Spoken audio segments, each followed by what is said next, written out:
Kirk Osborn. This is Montgomery County Tea Party Vetting Committee. And Kirk's running for the District 8 Congressional seat. And we're glad to have you here tonight. Appreciate you taking your time to visit with us. And as we talked earlier, we have up to a 5-minute opening, and we'll go to our questions around the table. All right, fantastic. All right, well, thank you guys for having me here. Really do appreciate the opportunity. I guess let's just start with the fact that I'm not a lawyer, I'm not a politician. I'm a petroleum engineer by training. Drilled my first oil well when I was still a kid, going to the University of Texas at Austin. And if you're an Aggie, don't worry. That's what my oldest son is going right now, so we're a divided family. But it's all good. It's all good. He's on a full scholarship. It's called the Brockman Scholarship. They want it to be on the same kind of par as Fulbright and Rhodes Scholarship. So he'll get out with his master's in business from May School of Business after getting his engineering degree. But I've run my own business for over 20 years. It's been a very successful business. I did not take this lightly when I had the conversation with my wife to put that business on hold to run in this campaign. But I'll tell you kind of what my wife and I discussed about this. It doesn't matter how much money we save. It doesn't matter how well we raise our kids. I think we've done a pretty good job with our kids. My oldest is 20 years old, one at A&M, and then that's Nick, and then Tom is 17 years old. He's a junior at Magnolia. And then our littlest one showed up. Izzy is 7 years old. But if we don't make the right course corrections, we've seen how the movie ends, and it's not good. And what I mean by that is your kids can be doing great, have a great education, you can save the money, you can invest wisely, you can do all the right things. But if we break this country, there's nothing to leave our children. And at the end of the day, I love what President Trump is doing. Not just make America great again, but keep America great. But that doesn't mean just for this generation. That means keep America great for our children and our grandchildren. And guys, let me tell you what happens when you don't do that. My wife is a proud U.S. citizen, but she came here from Argentina over 20 years ago. She came to this country legally. And she will be the first one to tell you that if you want to destroy this country, just leave the border open the way the Argentines did when the socialists got a little bit of power. Now, their immigration and their future voters came from some very poor countries called Bolivia, Peru, and Paraguay, as opposed to El Salvador, Honduras, and the rest of Central America for us. But the consequences are the same. And we happened to be visiting her family just over 20 years ago for Christmas. So it was just recently, you know, the same type of season. We're having all kinds of family family get-togethers down in Buenos Aires. And one day while we were there, during a 2-week period of time, the peso and the dollar were 1 to 1 when we landed, and they suddenly went 4 to 1. So you're driving down the street, a gallon of gas is $3. And then at the very next red light, it's $12, right? And now it's 70 to 1. That's what happens when the socialists get into power. And so, Wait, it's 70 pesos to a dollar. 70 pesos to a dollar, yes, sir. It was 1 peso to the dollar when we landed. Right. Yes, sir. And while we were there, in a matter of seconds, one day, it went 4 to 1. So you lost 3/4 of your net worth that way, that day, if you're an Argentine, right? And so, let me put this in perspective. The last time Congress did its job properly and passed an actual budget, Newt Gingrich was Speaker of the House, and it was 1997. And he negotiated against Bill Clinton, who was a Democrat. Right. Now, they had the willpower, they had the courage to shut the government down twice. But you know what they got out of that? In 1998, we got a balanced budget. That's what they got, right? Somebody has to say no to the 2-year-old, which is the Democrat Party, who, as you go down the candy aisle, is screaming and hollering that they want it all. Somebody has to stand up to those guys. And we haven't done that since we had Newt Gingrich as Speaker of the House. Because since then, all we've done is pass continuing resolution after continuing resolution, and constantly, now it's on a more often than annual basis, raising the debt ceiling. So what did we have? In 1997, we had a $4 trillion national debt. If you divide that by tax-paying households, that meant that every one of you, it's a tax-paying household, including me, we owed $50,000. Could have paid off the whole national debt. Today, by the time President Trump wins in a landslide, and he will, and we take back the House, and we will, But by the time that happens, we've already baked in another $1 trillion of borrowing while we pay $500 billion in interest on the debt that we've already accumulated, $23 trillion. But that means we're going to be at $24 trillion. Now you divide that by 40 million tax-paying households, and guess what you owe? You owe $600,000. Now I don't know anybody that's going to go take a note out on their house and pay that off before we die. So guess what we're going to give our kids? Right? If the Democrats get their way, they'll throw in free education, so let's raise that number by $200,000 per family also, right? But the truth is we've got to stand up against this out-of-control federal government. So in the survey that I filled out, I think I answered the questions about how would you go about doing that, and I named a number of agencies that never met their initial purpose or outlived it. And there are ways to do it. The things that I wrote down in that particular survey was $500 billion per year of spending that needs to go away. You can't borrow $1 trillion and spend $500 billion that very same year on things that aren't necessary for the country.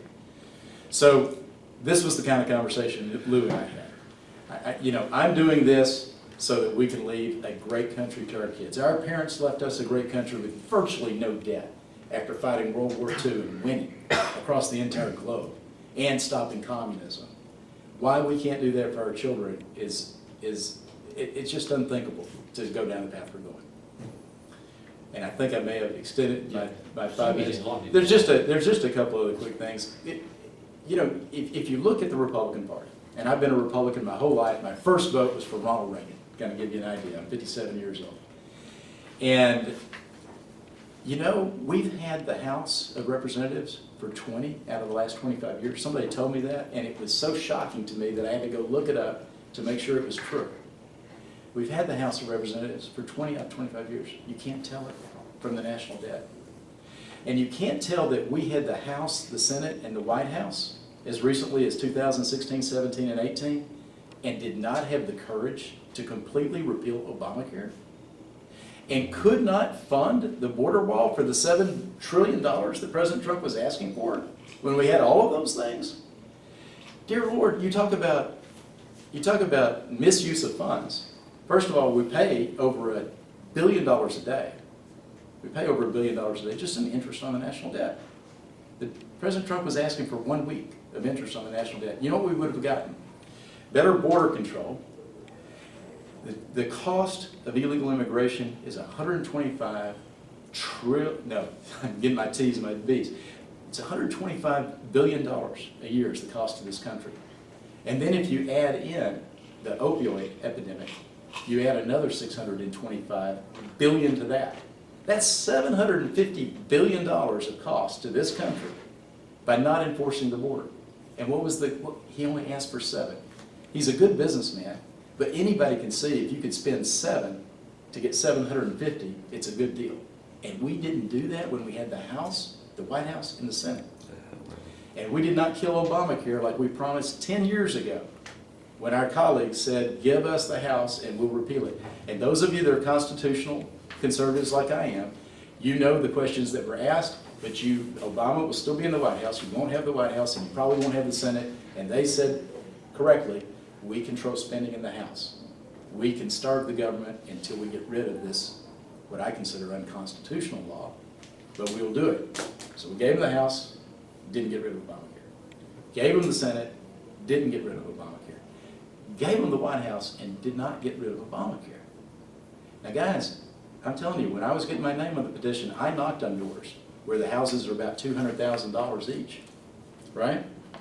I cannot tell you how many families do not have health insurance, and they're good, hardworking, Republican, middle-class families. And they told me, Kirk, we know what the figures are. The numbers are, it was $400 a month before Obamacare, and it's $1,403 a month now. And I had that echoed back to me. Some of the numbers I heard from them were worse. A young family, he's 32, she's 28, the child is 4 years old, young family, paying $1,200 with no medical issues per month. And I cannot tell you how many people said, look, we had a choice. We could either make the house note or we could pay for health insurance. Guess what? I did not move my family back into an apartment complex. So we do not have health insurance. These are the reasons I'm running against the incumbent that's been there 23 years. You know, it's time we send a message to Washington and to all of these guys that if you don't do what you tell your constituents when you're campaigning, if you never do those things, Trump had a show, right? What do you say to them? You're fired. Right. That's my right. And sorry if I went over a little bit, guys. James, you want to kick it off? Sure. You mentioned a list of items to eliminate that would cut $500 billion, you know, out of the budget. Right now, our total current government spending is projected to be $4.746 trillion. That's correct. All right, now of that, let's see, only, let's see, 1.4 trillion is discretionary spending. Now you were talking about eliminating 500 billion out of that discretionary spending. Well, I think the largest part of that might be Obamacare. Are you including Medicaid in that? No, I'm not actually including Medicaid or Social Security in those numbers. Okay. And honestly, I think that the way that those things are reported shouldn't be part of our 4.7 trillion, as you mentioned. Right. I mean, that's total federal spending. it's absolutely right. But Social Security, there was this concept a long time ago about having a lockbox and keeping the government's hands off of it. That needs to be done because government has done anything but keep their hands off of it, right? Well, they've written CDs. In other words, they're still committed. It's committed money. And yes, they spent it and are paying a very low rate of interest on that. That's where, well, you know, that'll get into other programs. But I just wanted to say that our deficit spending is projected to be 1.1 trillion. So you've only eliminated half of that deficit spending. How are you going to balance a budget? You almost have to eliminate the entire discretionary spending. Is that correct?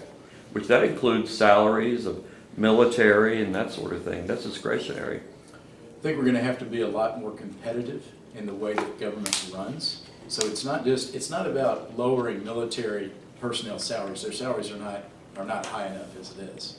So, but we're still living in a world where, look at what SpaceX recently did. I mean, for the longest time, if you saw one of those old 1950s movies and you saw a rocket land with thrust coming out of it like this, I mean, we all would kind of laugh because it's impossible. You're NASA, right? Yeah, that was impossible. Well, SpaceX is actually doing that, right? So it's no longer impossible. So when you talk about getting a man up into orbit or taking a payload into orbit, you're looking at a company like SpaceX that's doing it for literally a fraction of the cost of what the United States government does. Now, that's no offense to NASA. As a matter of fact, it's one of my favorite things that our government did with space exploration. It brought along all of the great things that we've seen with computer technology and technology in general. Wouldn't have that if it weren't for the Apollo program, right? But if you look at all of the regulations, that government has and an entity like NASA has, they're actually just hamstrung to be competitive. There was an issue with one of the thrusters on the SpaceX rocket, and Elon Musk's answer was, well, you know what? Let's just cut a notch out of that thruster. Well, everybody at NASA was like, well, who gave you permission to do that? Turned out that was the perfect answer to fix that particular thruster. You know more about this than I do. But the point is we've got to introduce more competition in every level of government. And right now, we have exactly the You mean opposite. privatize? In some cases, absolutely privatize, right? And in other cases, it means to have a more competitive attitude. So, you know, the whole idea of the $10,000 toilet, right? There's tons of waste in our government. I mean, my campaign manager just retired from the Marine Corps. But those items, they weren't paying $10,000 for a toilet. That was money for black projects. Secret, you know, that's the way they fudge it in like that. Right. Well, I can tell you from my friends that are in The only one that spent $10,000 in a toilet is President Trump in Trump Tower. Okay. I can tell you, my friends in the military will be the first ones to tell you there's a lot of things that the military can do, and there's a lot of things that the contractors of the military can do to be more competitive. But, no, I gave you about $500 billion of where I would cut. For example, the Department of Energy should be Yeah. eliminated. That was formed under the Nixon administration to make us energy independent. Right. Never came close, right? I'll tell you what made us energy independent is innovation in the oil and gas business. So, I mean, that's another thing in my resume, but it was when I was a very young man, and it's a piece of technology that they use today to do horizontal drilling. out But of the the Department of shale. Energy, that's 31.7 billion It is 30. out of that 500 And the billion. whole thing should go away. And I did Sure. have a guy ask me the other day, said, well, who's going to manage our nuclear weapons? I said, how about the Air Force and the Navy? They're the Right. ones that actually deploy them. Sure. That would be a little bit of common sense, right? So yeah, Department of Energy needs to go away. Department of Education needs to go away. My wife is a teacher, and I guarantee you, we don't need somebody in Washington trying to tell our teachers how to teach. Right, then Department of Education, that's 64 billion.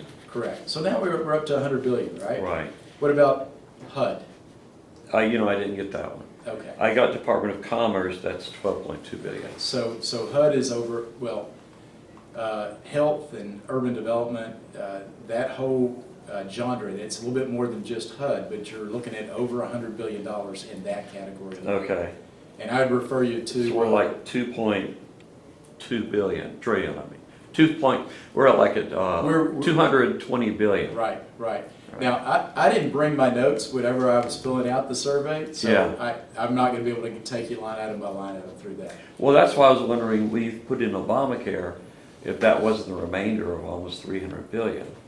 Obamacare is a big chunk, but I gotta tell you, just let me hit the thing on HUD for just a second. Sure. I used to volunteer for Habitat for Humanity. We would build a house for $30,000.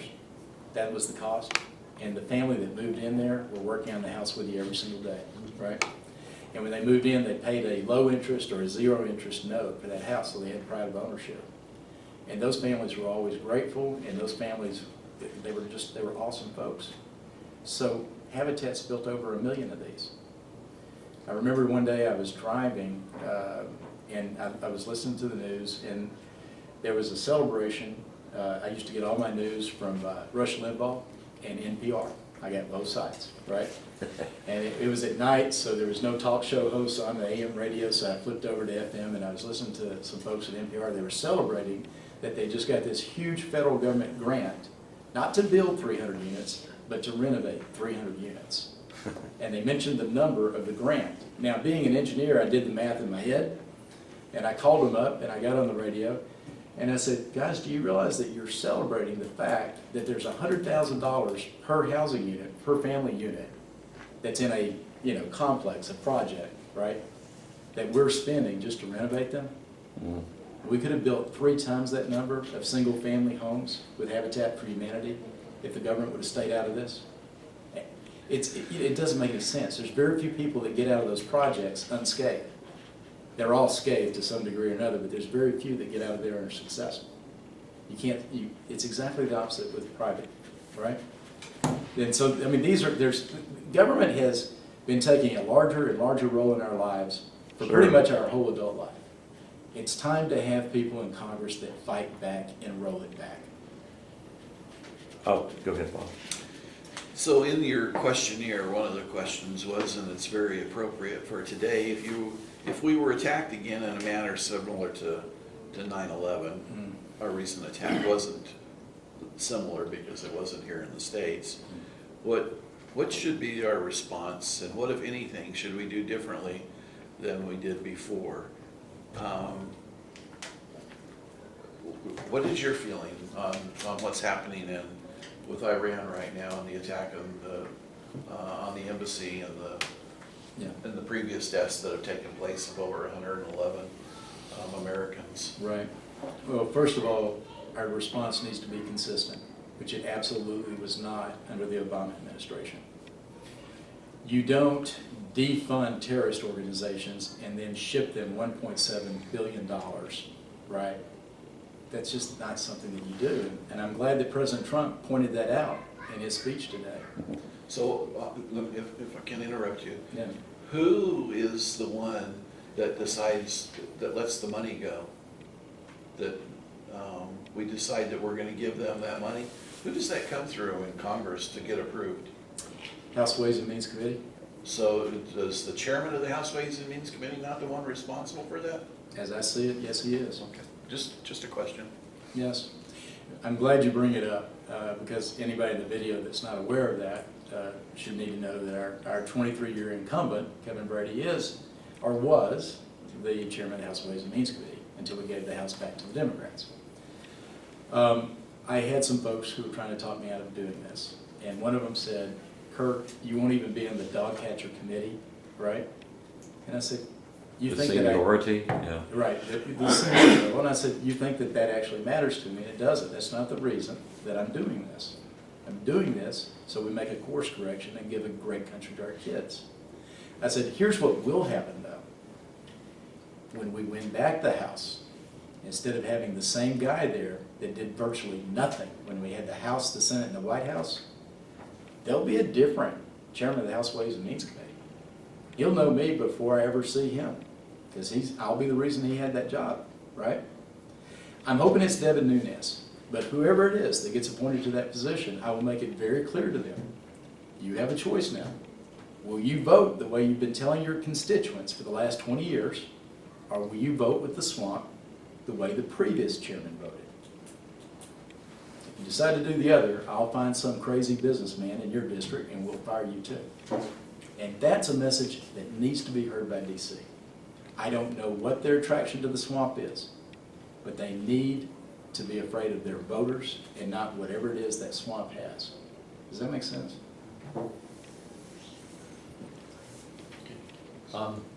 You know, if you go back in most of our history, House elections have been about local issues. And, you know, we all know Congressman Brady well. And, you know, Montgomery County probably represents maybe a little less than half the vote, right, of his district. Maybe a little bit more. Yeah, and so how do you, I mean, you list a lot of national issues, and we all hope that we nationalize the House election because we hope Trump will pull, you know, pull a lot of seats in. But how do you beat Kevin Brady on local issues? I mean, he's been at it, and he's built deep relationships. You know, it's true. I mean, Kevin is going to get somewhere between 65 and 68,000 votes if I look at history, right? If we get even half as many Republicans to show up in this primary as we had that showed up for Ted Cruz against Beto O'Rourke, we defeat Kevin Brady quite handily. And what people consider his base of support, I think is there's a little bit of the emperor has no clothes there. I mean, when I was getting my petition signed, I went out to where he's from. I went out to Conroe. Well, I mean, you know, where he came to Texas. And mainly because I live in Magnolia. I don't know a lot of people in Conroe, so I went to Conroe and I wanted to get my first 200 signatures, which I got the first 2 days, just out of the public square talking to people in Conroe. I only ran into 8 Brady supporters. Now 2 were a very elderly couple, so I didn't try to, you know, bother them or change, you know, they've known him for a very long time. Wished him a very nice day. But the other 6 all signed the petition. One was a lady that had served on the school board with him. One was his IT guy.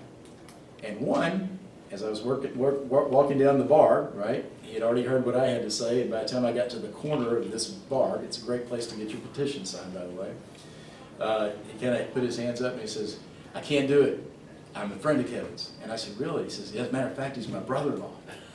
And I did exactly what you did. I kind of laughed, and I said, well, I don't want to get you in trouble with your family. I'm really not sure what I said next, gentlemen. Maybe I asked him, where's the funding for the wall? Maybe I asked him, isn't it great that we're only paying $400 a month for our premiums because we got rid of Obamacare? I'm not sure exactly what I said, what words God put in my mouth, but about 15 seconds later, his buddy that was sitting catty corner from him did the kind of buddy, you know, punch in the shoulder and said, dude, friendship's one thing, you need to do the right thing. That man signed it. And so I'm not seeing it. I'm actually seeing, maybe when I'm in the Woodlands, I see more Democrats than I see Brady supporters, but anywhere else, I'm not seeing a whole lot of support there. But we got to get our people out to vote, right? And a lot of folks that have, and look, I've always voted for Kevin, right? I moved back to Texas 11 years ago. By the way, as an aside, I was born in Fort Bliss in El Paso, and I grew up in a small town in south of Dallas-Fort Worth called Cedar Hill. It used to be a small town called Cedar Hill. But when my wife and I got back here, of course, when it comes to the general election, I'm gonna vote for the Republican, whatever their name is. But this is our chance, and that's a message that a lot of people are just now figuring out, that, oh, we actually get to choose which Republican represents us. You know, somebody that has our belief system, that'll fight for us, or somebody that's gonna be a deal maker. Okay, let's role play here. Uh-oh. You have reached the top of Mount Everest. You are now in Congress. Okay. You are one of 435 congressmen, and there are 100 senators over there. How are you going to make a difference when you're there? It's a very good question. Well, first of all, I think in some of my materials and on the website, I talk about standing with Jim Jordan and the Freedom Caucus, right? Those courageous, those brave Republicans that actually stormed the basement and flushed the Democrats out of their secret hearings they were having behind locked doors. It's a good thing, right? We've seen how President Trump's poll numbers have skyrocketed once people saw what they were doing. You know, he went from being a little bit underwater in the battleground states to having 9, 10, 11-point leads in Pennsylvania, Ohio, Michigan, and Wisconsin. So that's a good thing. But here's the thing, Kevin Brady wasn't there. He wasn't there with them. He hasn't stood with the Freedom Caucus. He's not a member of the Freedom Caucus. As a matter of fact, there was a lady that caught me in a technicality, and on Facebook she had asked, are you going to stand with Jim Jordan and the Freedom Caucus, or are you going to join the Freedom Caucus? My wife was reading it to me while I was tucking our little one into bed, and I said, please tell her I will join the Freedom Caucus if Jim Jordan and those guys will have me. But that's what I'll do. And let's take a look at exactly what's happening right now nationally in politics. And yeah, I do think that this is a national election coming up. I'm hoping to make this primary somewhat of a national type of election too. But let's take a look at exactly what's happening. You had, again, 16, 17, 18, we've got everything that our party said. That's all we need, and we'll take care of all these promises, right? When those promises were broke, what did you see happen? You saw about 50 Republicans decide to retire from the House of Representatives, rather suddenly.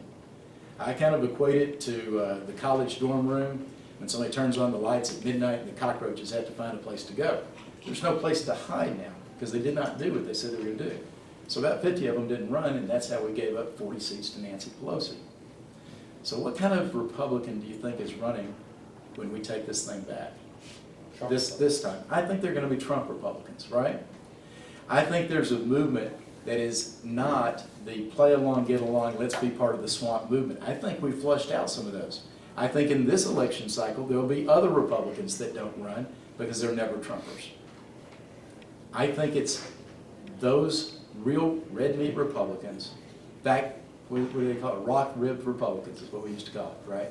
I think that's what we have, people coming out of the woodwork like me to run for this office. So I wouldn't be surprised if the Freedom Caucus goes from around 40 folks to more like 80 folks. But I'll be one of them, and that's how we make a difference. Okay, Larry. Okay, you've been a consultant for 20 years. You just mentioned that you moved down here. Yes, sir. How long were you in Fort Worth? Oh, we moved from Denver, Colorado, actually Highlands Ranch, Colorado. And, oh man, we were there for about 10 years, roughly. Yes, sir. And moved to Fort Worth area? No, sir, no, we moved to Magnolia. Oh, Yes, sir.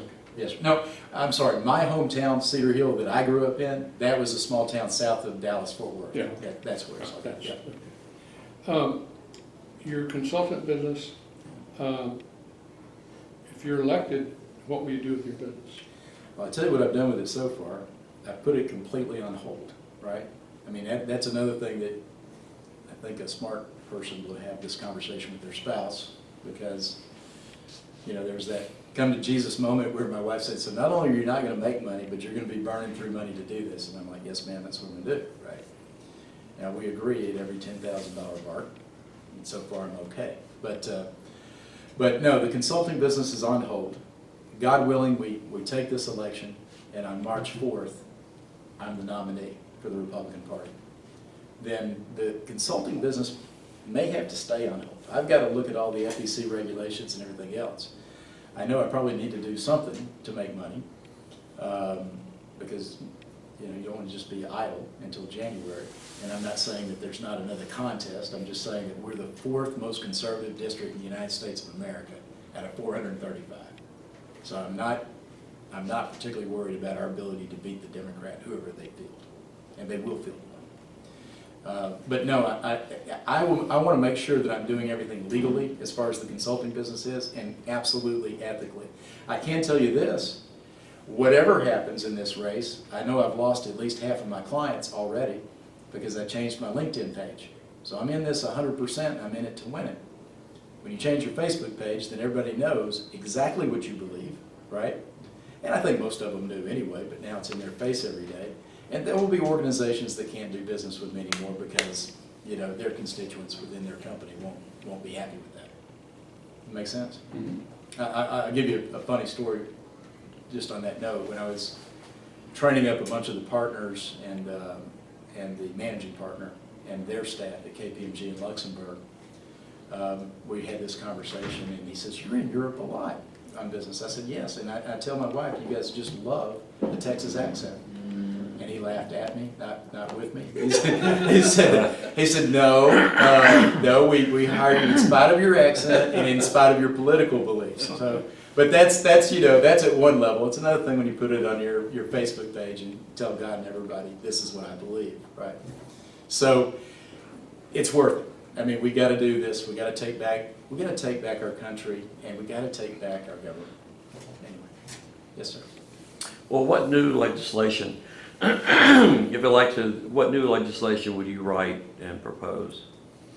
Well, I'll write and/or co-sponsor and look for folks that would go for having a balanced budget amendment like we do in Texas, right? I mean, families have to balance their budget. I have to balance my budget. The government shouldn't be off the hook for that.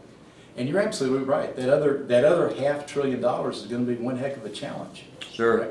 It is. It absolutely is. But there is something wrong. I had a group of young people sitting around the table, and if you look at the Facebook page, you'll see a bunch of them are out on Market Street with me. There's like a little over a dozen of them wearing these red shirts, you know, for Congress thing, right?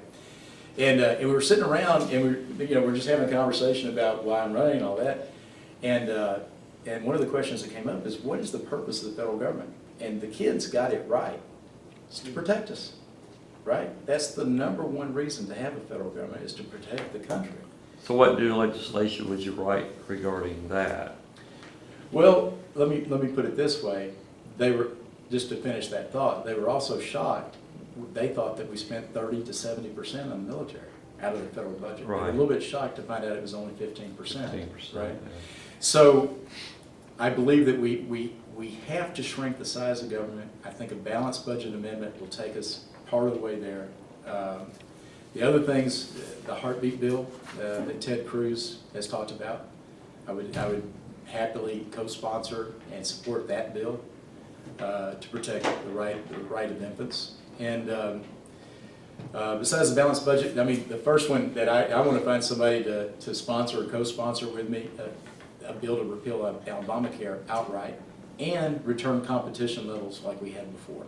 Because that's one of the bad things that Obamacare did, is it removed Well, so competition. what legislation would you propose to replace Obamacare?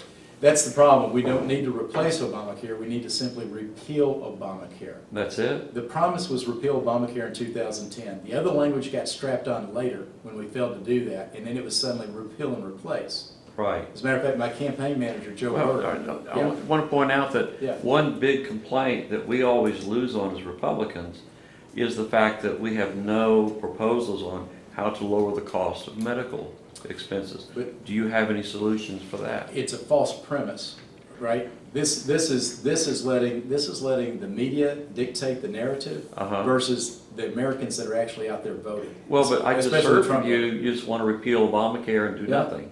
Hey, No I'm going to replace. return it back to what it was. Which You was broke not it. They broke good, it. right? Actually, what it was very, very good. $400 a hold on. month. Medical expenses, yes, most people like their insurance policy, but they still didn't like the fact that every year their premiums go up or co-pays go up because medical care expenses have skyrocketed way beyond inflation, And here, what, we're not gonna have any proposals on how to deal with it? Well, let's go back and take a look.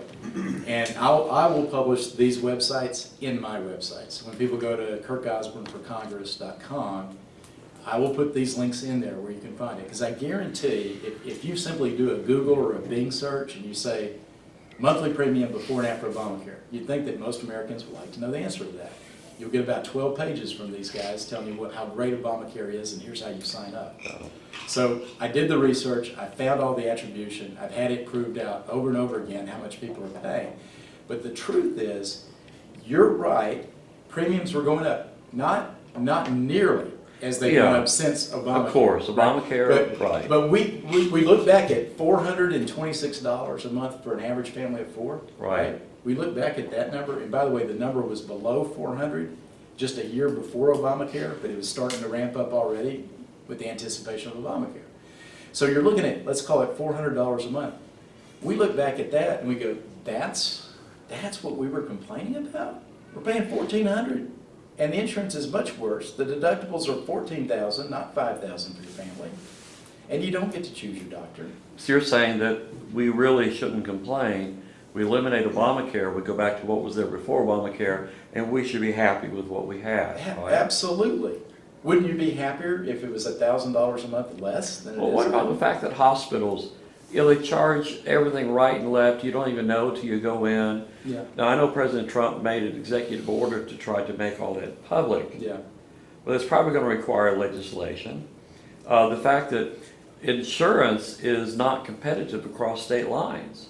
I would definitely follow President Trump's lead. And by the way, this was the old Republican Well, plan and then what about years the ago. cost of drugs? I mean, you have the expense that they're incurring is because of the FDA's exorbitant requirements on how to get a drug approved and how long it takes. And how do you deal with those issues? The fact that drugs are so expensive. Well, there's another government bureaucracy that needs to be dialed back, right? Not eliminated. I didn't say completely Well, I'm eliminated. asking. Yeah. Okay. I didn't say completely eliminated, but certainly dialed back. I mean, they have so much authority. President Trump has done a lot of great things in that area, right? So that you can get an experimental drug Right. whenever you're a terminal patient. Right. And it might just work for you. So he's starting to loosen the grip, if you will. But those things need to be dialed back. I think there's a lot of common sense things that need to be done. I'll tell you what shocked me. Our family paid about $33,000 in medical and dental because I had rotator cuff surgery, and that blew through my individual deductible, right? Huh. You're paying $1,700 a month for a family of five, which is what it was for your premiums. I mean, this is just what it was. But what was interesting is I was actually talking to one of my doctors, and he said, we've got it so wrong. And I said, help me understand, because I'm always wanting to learn more about this. And he said, you know, forgive me for the example, but this is his example. He said, do you remember how much breast enhancement surgeries used to cost when they were covered by insurance? And I said, you got me at a loss there. I don't know anything about the subject. And then he told me that it was $20,000. He said, you know what it costs now? I said, no, sir, I don't. He said, it's less than $2,000. Right. And he said, it's because insurance no longer paid for it. And therefore, competition came about. And the surgeries take less time, they're less invasive, you know, they're better for the patient. So what will you do to enable that on more procedures? Well, all I can tell you is that where I stand on all the government bureaucracies is pushing them back or eliminating them entirely. And I think there's So you think that's why insurance is so expensive, because of bureaucratic regulation? No, you got me there. I don't know the answer to that question. Okay, I did my job. That's what. Actually, that's where, and I'll move on. I'm No. sorry it's taking so long, Bob. Yeah, appreciate But it. a lot of the expenses, not of healthcare, Yeah. of health insurance. I Yes. mean, they're two separate things. Right. Health insurance is because every state has it locked in with their own insurance committees. Gotcha. And when you have medical facilities that try to do a discount program, they get shut down by the insurance commission because they're acting like an insurance, that kind of crap. Okay. And I guess that could be done at the state level, not federal. But the medical expenses are not caused by anything at the state level. Yeah. Drug costs are not anything at the state level. It'd be nice to have legislation to try to address that, but Well, somehow. And honestly, I think just removing that barrier so that every state is a fiefdom, right, with no competition from outside the state. Sure. I think that would go a long way to getting where you want to go with that, Yeah. right? So I think we're saying kind of the same thing, but I don't know all of your terminology, so. It's all right. No, thank you. Okay, Bob. So I really wasn't going to touch these, but since they brought it out, a couple of things. I appreciate your concern with the heartbeat bill. Number one, we shouldn't have abortion in the United States to have to worry about it. But because Congress didn't step up and object to the ruling by the Supreme Court can't write law. So there is no law for abortions because of Roe v. Wade. That's not a law. Right. That's an interpretation. That's an interpretation, and it's definitely against the Constitution. So the other thing and that to me should be a state's rights, because it's not in the Constitution.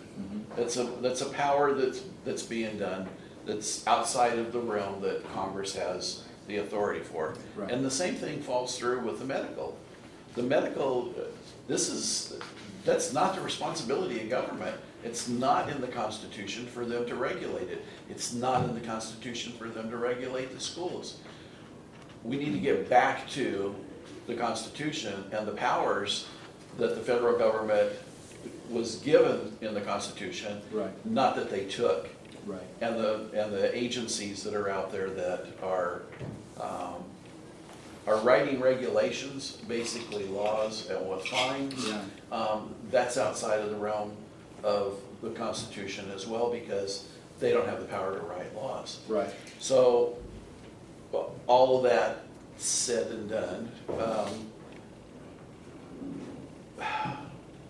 how can you envision yourself to not supporting bills that are against the Constitution? Well, I mean, the House of Representatives is where funding comes from. And so I will vote against funding these things, that they keep overreaching into our lives. And I agree with you 100%. Even if it's the budget that President Trump needs. Yeah. So if they don't do a balanced budget, you're voting against it, or a certain percentage of a deficit reduction, you would go for it? I would definitely go for deficit reduction first, with the objective to be a balanced budget. And again, we get more Freedom Caucus members into Congress. Right. We need to negotiate the way that President Trump negotiates. We need to go for a balanced budget, right? When President Trump got the tax cut that he got passed, Yeah.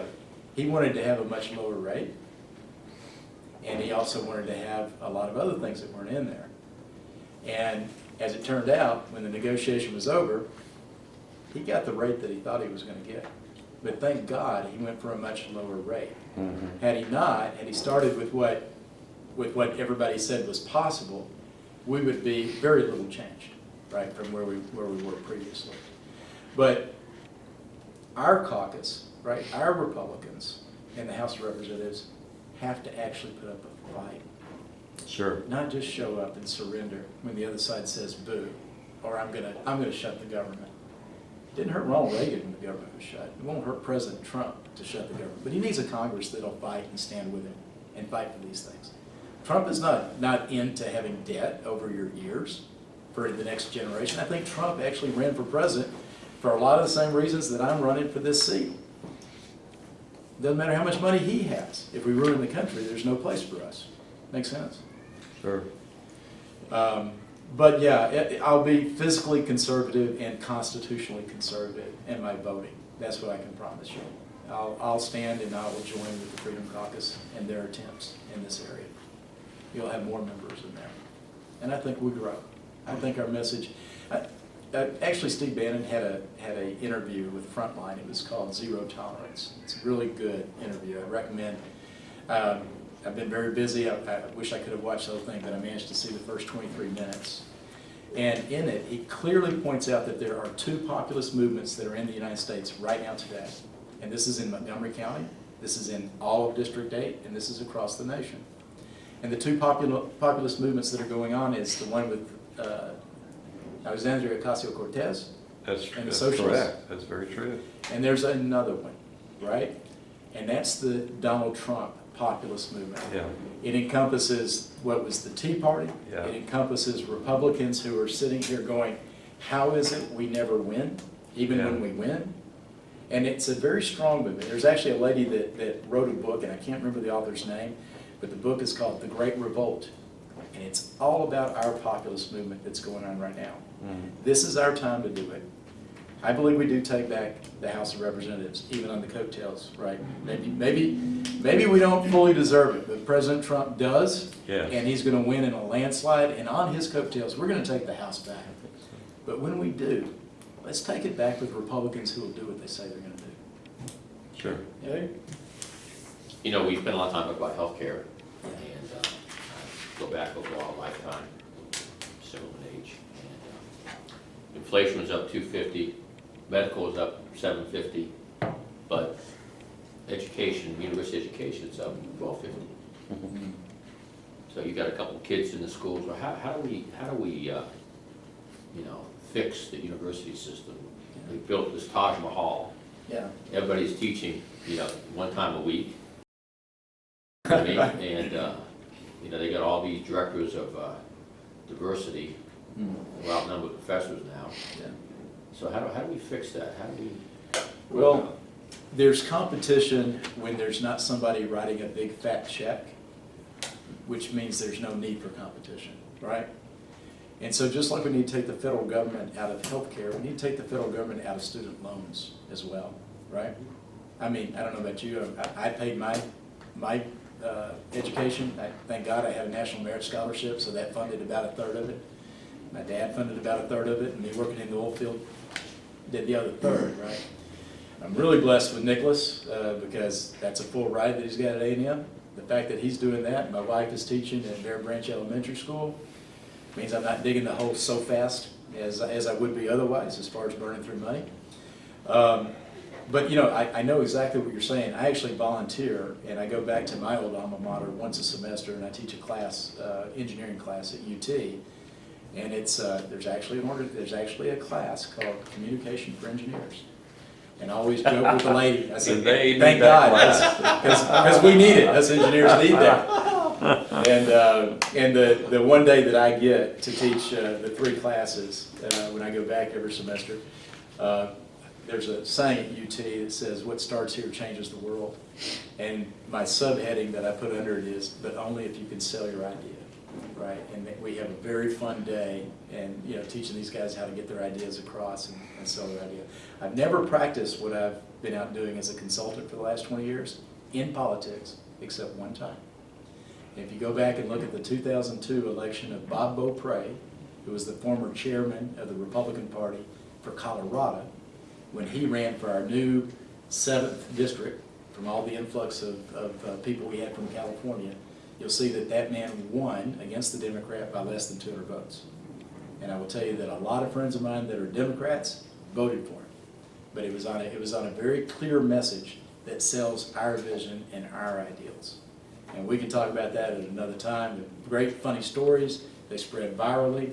I hope to do the same thing with my campaign. There's no way that David beats Goliath by trying to put on Saul's armor and wield a sword. He beats Goliath the way he knows how to. And if you guys will stay tuned to the website and follow us on Facebook, you're going to start seeing some of those funny videos in the ways that I would teach kids and engineers how to get their ideas across. But I think our populist movement is stronger than socialists. But we also have to be very good at getting the message out so that we have young Republicans like these kids that have been volunteering, right? So that we bring on Hispanic Republicans because by their very nature, they're the ones that have the most to gain. That's true. Dave? Okay, a couple of quick questions. You have a wife who teaches at Bear Branch. You're looking for a job in D.C. So what happens when you win? You move your family to D.C.? Do you commute like Kevin does, or what? Well, I want to be there to get the work done. So I don't think that I'll be able to come home every weekend when Congress is in session, okay? Because I'm definitely about getting the work done. But I will tell you that my business, there have been years, I mean, when we first moved here, you know, your kids put the little X in the calendar, how many days until Daddy gets home, right? And I think our first 18 months that we lived in Magnolia, Lou presented me after I got home from, it was either Europe or the Middle East, and she showed me this calendar, and she said, I counted the number of X's. I said, yes, ma'am. You could tell I was in trouble already, and she said, there's 220 in the 18 months that we moved here. She said, I thought we were moving to Houston so you could be next to a lot of your clients, you know, the guys like Halliburton and Schlumberger. And I said, yes, and I'm gonna get that going as soon as I can. But that was a pretty extreme year. To me, this is a mission that's so much more important than paying off the house, right? It's so much more important than anything else that I've done, that I'll do what it takes to get the job done. But when Congress is out of session, you expect to see me here in the district, see me in Magnolia, right? Because I love my kids more than anything else on the planet.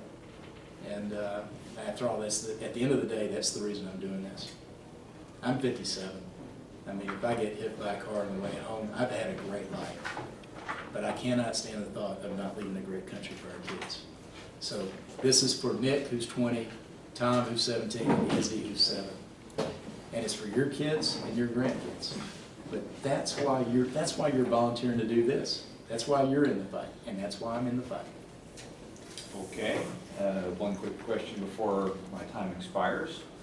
Medical professionals should be given an opportunity to advise and counsel, but should never be left making the final decision unless agreed upon beforehand with parents.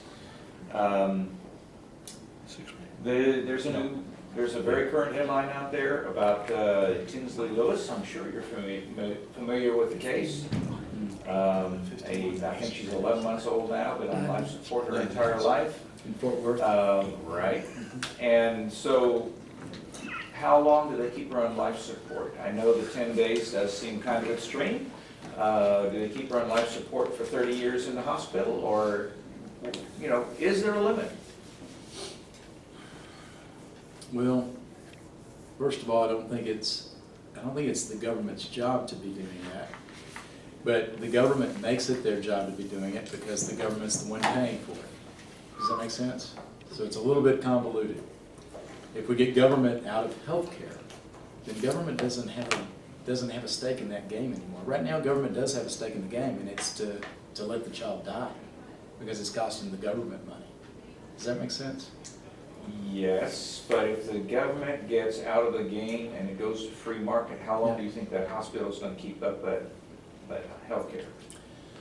Well, I mean, we can't have our cake and eat it too. We can't say that we want government out of our lives, we don't want the burden of government, we don't want the foolish decisions that government make for us when they intercede and invade our lives, and then yet every time we have a case like this say, oh, the government needs to pay for that. You know, how was it done before the Great Society of Lyndon Banks Johnson? You know, for that matter, how was it done before FDR? We took care of each other is what we did, okay? My grandfather, I didn't understand the reason behind this until much later.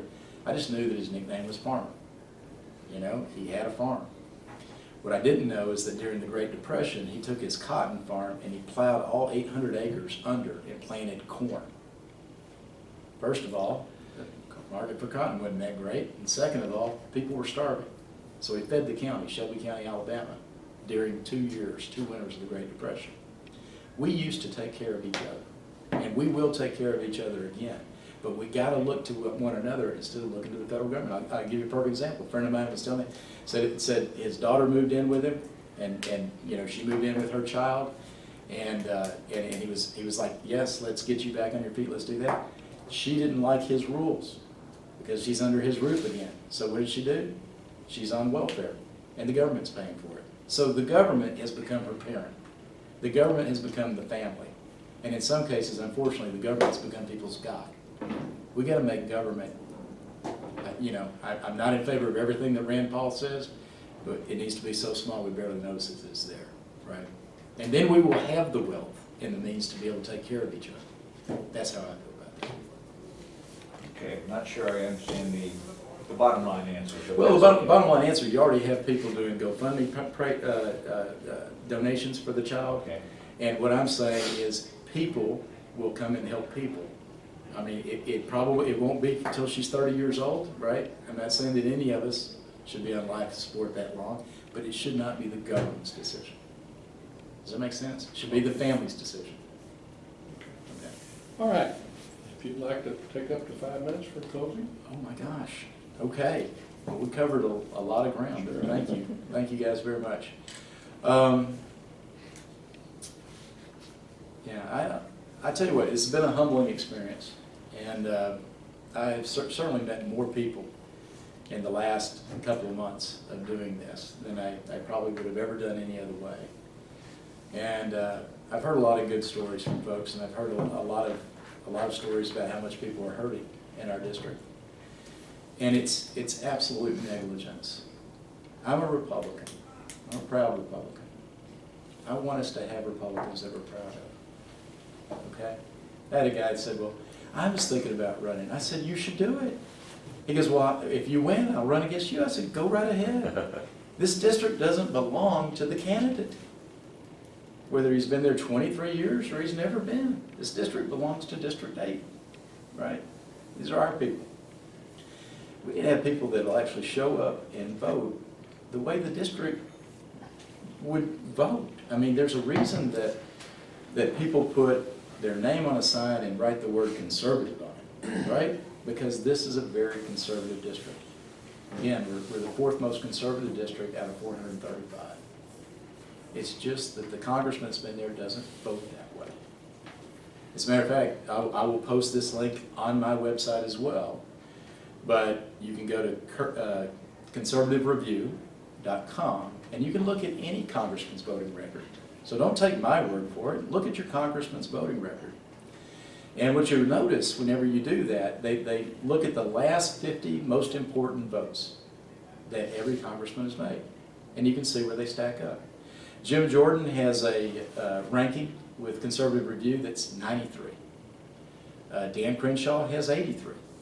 Trey Gowdy's even better than Jim Jordan. Sheila Jackson Lee is in the teens. But the incumbent, Kevin Brady, is at 38. He votes more with Sheila Jackson Lee than he does Trey Gowdy, Dan Crenshaw, or Jim Jordan. This doesn't make sense to me. Yes, sir, did you have it? No. Okay.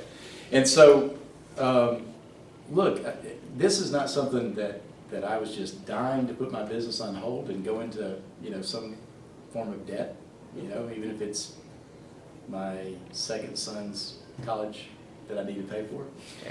Yeah. We're not counting on all of our kids getting a full ride to A&M or UT. But I got to tell you, it's a big commitment to do it. I'm happy to do it. I'm in it to win this thing. But I'm in it because we just can't. It was funny, I was at a meeting this morning, Montgomery County Chamber of Commerce. And the lady that is the chairperson for the chamber, she talked about kind of her theme for the year was your heading, like a nautical heading. And I had a guy who was telling me, he said, if you just travel even 100 miles and you're off by a couple of degrees, and you're going from, say, the Little Caymans in the Caribbean to the Big Cayman, I've never done that, don't know where it is, but if you're just off a couple of degrees, you won't even see the other island. You'll be lost at sea. I mean, assuming you don't have GPS, right? So the concept of tacking to get to where you're supposed to be, I mean, that's a sailor's tack, that's been around for a while. But the premise is that at least you're heading the right direction. We do have one congressman from Texas who's got a 100% from the Conservative Review, okay? He's spot on. He's doing all the right things. But whenever you're at 38%, you're going the wrong direction. You're not even headed towards the place that you want to go. You're going the absolute opposite direction. When it comes to immigration, he votes with Sheila Jackson Lee more than he does with his own party, with the Freedom Caucus. So like I said, I'm a very proud Republican, but I'm a Republican. This gentleman claims to be. And I just think it's time that we take politicians and say, you gotta stand up and you gotta do the things that you said you're gonna do. And that's why I'm in the race. And I appreciate it. I kind of went long in the opening, so I'm gonna cut the closing a little bit short. But thank you guys so much. I really appreciate the chance to answer your questions. Appreciate you coming in. All right. Hey, and one last thing, if we're still on tape. February 18th is early voting. If you like what you've heard, please get the word out to all your friends. Facebook, we're gonna have Instagram videos that start showing up, and Twitter for those that like Twitter. But please get the word out, because if we can just get 10% more Republicans to show up in the primary, we take our party back, we take our country back. Thank you very much. Appreciate it.